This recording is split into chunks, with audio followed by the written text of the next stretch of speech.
साथियों देखिए interrogative sentence. तो इंट्रोगेटिव सेंटेंस साथियों आपके दो प्रकार के होते हैं, मैं बहुत बार बताया हूँ। एक डायरेक्ट क्वेश्चन होता है, एक इनडायरेक्ट क्वेश्चन होते हैं।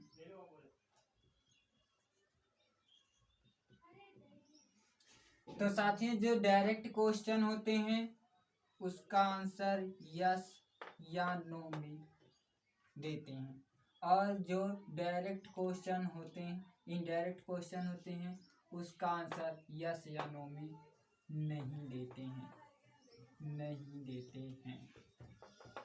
ठीक साथियों, क्या नहीं देते हैं, इसका उत्तर यस या नो में देते हैं।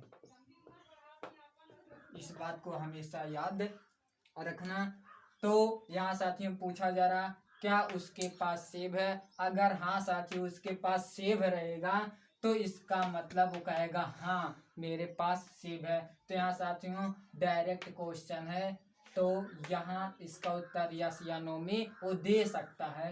लेकिन इनडायरेक्ट क्वेश्चन जिसमें देखिए साथियों बहुत सिंपल है, ठीक है, सिंपल है पहचानने का तरीका। जब आपके क्या शब्द क्या हों पहले हों, क्या शब्द पहले हों तो वो आपके डायरेक्ट क्वेश्चन होते हैं। वही अगर क्या शब्द क्या हो बीच में हो, क्या साथियों बीच में हो, तो वो आपके इनडायरेक्ट क्वेश्चन होते हैं। ठीक साथियों, सबसे जरूरी ये जानना है कि इंट्रोगेटिव सेंटेंस में हमेशा वाक्य के अंत में प्रश्नवाचक चिन्ह होता है। तो यहाँ साथियों देख रहे हैं वाक्य के अंत में क्या है, प्रश्नवाचक चिन्ह है। इससे स्पष्ट हो रहा है जब प्रश्नवाचक चिन्ह है तो जरूर कहीं ना कहीं, जरूर कहीं ना कहीं प्रश्नवाचक शब्द जरूर होगा। क्या प्रश्नवाचक शब्द जरूर होगा, इतना साथियों जानते रहिए, जरूर होगा। कहाँ होगा साथियों, वाक्य में, वाक्य में। कब साथियों, जब वाक्य के अंत में प्रश्नवाचक चिन्ह हो तब, इतना साथियों जानते रहिए। तो यहाँ साथियों देखिए ये आपके डायरेक्ट क्वेश्चन है, तो डायरेक्ट क्वेश्चन है तो इसका उत्तर हम यस या नो में भी दे सकते हैं। तो इसका अनुवाद कैसे करेंगे, तो यहाँ साथियों देखिए क्या उसके पास सेब है, और आप जान गए उसके पास आया नहीं, तो मैंने कहा जब भी वाक्य में क्या आता है, पास है आता है, रखता है आता है, रखते हैं आते हैं, तो वो वहां पर हम किसका प्रयोग करते हैं, कर्ता के अनुसार साथियों।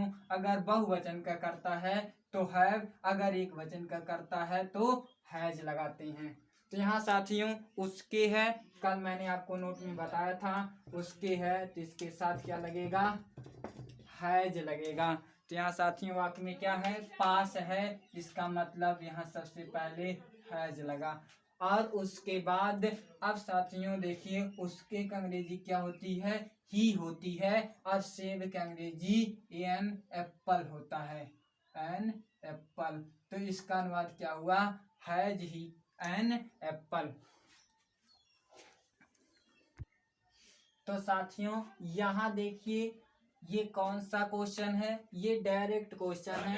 क्यों, क्योंकि मैंने आपको बताया जब क्या शब्द क्या हो वाक्य के पहले हो, क्या हो पहले, कहाँ वाक्य के, कहाँ हो वाक्य के पहले हो, तो उसे साथियों क्या कहते हैं, डायरेक्ट क्वेश्चन कहते हैं। क्या कहते हैं, डायरेक्ट क्वेश्चन कहते हैं, जिसका आंसर हम किस में दे सकते हैं साथियों, यस या नो में दे सकते हैं, यस या नो में दे सकते हैं। तो ये साथियों हमेशा याद रखिए यहाँ क्या शब्द पहले है तो इसका मतलब इसका उत्तर हम यस या नो में दे सकते हैं। तो इसका अनुवाद करते समय हमें इतना ये भी याद रखना साथियों कि जब क्या शब्द पहले हो, कहाँ हो पहले हो, तो उसकी अंग्रेजी नहीं लिखते हैं, उसकी अंग्रेजी नहीं लिखते हैं, क्या नहीं लिखते हैं।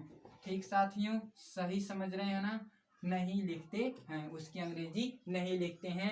तो क्या लिखते हैं, वही जो आपकी सहायक क्रिया होती है, वही जो आपका यूज होता है, ठीक उसी को लिखते हैं। ठीक, तो साथियों जैसा आपका यूज रहेगा, जैसे आपका टेंस रहेगा, उसी को लिखेंगे। तो ठीक है साथियों, इस बात को भी जानते रहिए। यहाँ क्या शब्द पहले है, तो यहाँ देखिए साथियों, तुम्हारे है ना, तो मैंने कहा जब आपके वाक्य में, जब आपके वाक्य में साथियों तुम्हारे आ जाए, क्या आ जाए, तुम्हारे आ जाए, इस बात को भी याद रखना, हमारे आ जाए, ठीक साथियों, मेरे आ जाए, ठीक साथियों, उनके आ जाए, ठीक साथियों, तो उन लोगों के साथ, इन सभी के साथ हैव लगेगा। क्या लगेगा साथियों, हैव लगेगा। ठीक, अगर वाक्य में उसके आ जाए, क्या आ जाए, उसके आ जाए, या किसी का नाम आ जाए, क्या, किसी का नाम आ जाए, नाम आ जाए, तो साथियों, या तो साथियों इन लोगों के साथ क्या लगेगा, हैज लगेगा। ये भी जानते रहिए। ठीक साथियों, इस बात को भी हमेशा याद रखना। तो यहाँ साथियों देखिए, क्या तुम्हारे पास कुत्ता है, तो यहाँ तुम्हारे आया, तो यहाँ क्या लगेगा, हैव लगेगा, और तुम्हारे का अंग्रेजी यू हो गई, कुत्ता का अंग्रेजी ए डॉग हो गई। अंत में प्रश्नवाचक चिन्ह। अगर कोई आपसे पूछे ये कैसा सेंटेंस है, तो आप वाक्य के अंत में देखना, मैंने कहा जब भी आप वाक्य के अंत में प्रश्नवाचक चिन्ह देखना, तो साथियों समझ जाना ये इंट्रोगेटिव सेंटेंस है। और जब भी आप वाक्य के पहले क्या शब्द देखना, तो समझ जाना साथियों डायरेक्ट क्वेश्चन है। क्या है, डायरेक्ट क्वेश्चन है। ठीक साथियों, तो इसका अनुवाद ये हो गया, हैव यू ए डॉग। तो आगे चलते हैं, नेक्स्ट साथियों अनुवाद कीजिए।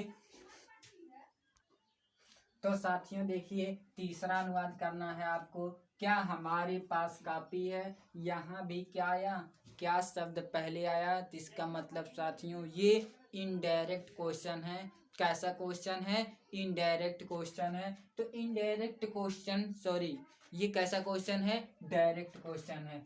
जब आपके साथियों क्या शब्द पहले आते हैं, क्या आते हैं, क्या शब्द पहले आते हैं, तो वो आपके कैसे सेंटेंस, कैसे क्वेश्चन होते हैं, पहले आते हैं, तो वो आपके डायरेक्ट क्वेश्चन होते हैं। कैसे क्वेश्चन होते हैं, डायरेक्ट क्वेश्चन होते हैं, हमेशा याद रखिए साथियों। तो यहाँ ठीक है साथियों, देखते हैं क्या शब्द पहले आया, क्या के बाद हमारे आया। तो आप जानते हैं जब हमारे होता है वाक्य में, तो हैव लगाते हैं, और उसके बाद हमारे का अंग्रेजी वी हो गई, कॉपी का अंग्रेजी ए कॉपी हो गई।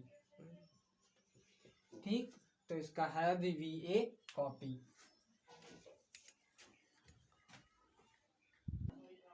इसका साथियों स्क्रीनशॉट ले लीजिए।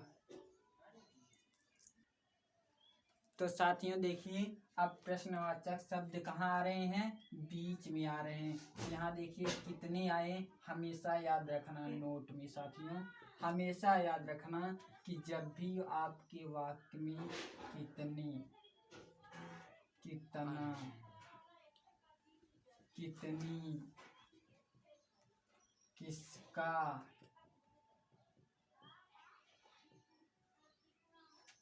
किसकी, कौन सा, कौन सी, तो साथियों कितने की अंग्रेजी हाउ मेनी होती है, कितनी की अंग्रेजी हाउ मेनी होती है, कितना का अंग्रेजी हाउ मच होता है। साथियों इन दोनों की अंग्रेजी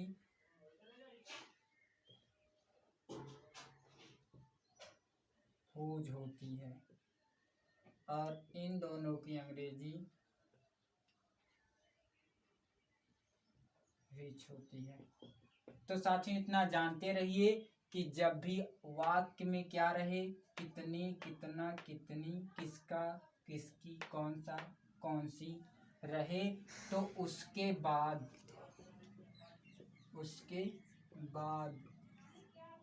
या उससे संबंधित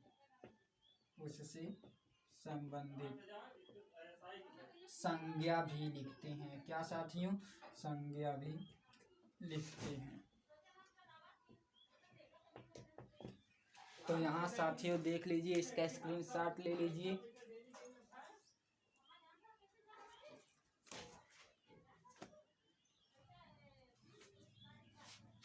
तो साथियों देखिए, इस वाक्य में आप देख रहे हैं कितनी है और कितने के बाद गाय आई है, मतलब ये नाउन है। तो यहाँ साथियों अनुवाद करना है। देखिए मैंने कहा भी इसके बाद, इन लोगों के बाद जो भी आपके वाक्य में आए तो उसकी भी अंग्रेजी लिखनी है। तो यहाँ कितने आया और कितने का अंग्रेजी आप जानते हैं, हाउ मेनी होती है। और साथियों यहाँ देखिए गाय है तो क्या हो जाएगा, काउज। क्या हो जाएगा, काउज। ठीक। और उसके बाद साथियों देखिए तुम्हारे है तो हैव हो जाएगा और तुम्हारे का अंग्रेजी यू हो जाएगी। तो how many boys have you, मतलब तुम्हारे पास कितनी गाय हैं। तो आगे चलते हैं साथियों। देखिए अब पूछा जाए उसके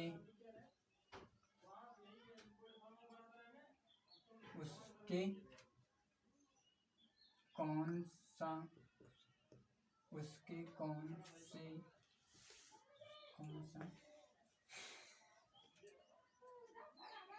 उसके पास कौन सा पेन है, उसके पास कौन सा पेन है। तो साथियों देखिए इस वाक्य में क्या आया, कौन सा आया ना। तो इसका कौन सा का अंग्रेजी आप जानते हैं, विच होती है। और इसके बाद जो आएगा उसकी भी अंग्रेजी। तो इसके बाद कौन सा बात का आया, पेन आया तो पेन की हो गई। उसके आया है तो हैज होगा और उसके अंग्रेजी ही होगी। तो साथियों इसका क्या हुआ, विच पेन हैज ही। तो साथियों देखिए तीसरा अनुवाद कीजिए, रवि के पास किसकी घड़ी है। तो इस वाक्य में क्या आया, किसकी आया। तो किसकी का अंग्रेजी आप जानते हैं, हुज होती है। मैंने कहा अगर इसके बाद उनसे संबंधित कोई भी संज्ञा हो तो उसकी भी अंग्रेजी लिखेंगे। तो क्या हो गई,